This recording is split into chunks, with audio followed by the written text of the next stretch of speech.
nůžkama všechny ty záhyby probrat hezky. Tak se nebudete pod tím točkem ty nechlámky vybalit. Tu dvojitou bradu. No jasně.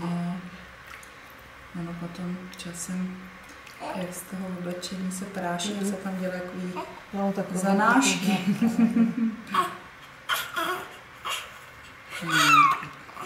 Ručičky do něj, lokty podpaří. Ono ještě teď bude trošku stažená, ale za pár dní až povolí to půjde, teď nemusíte jí lámat ty ručičky.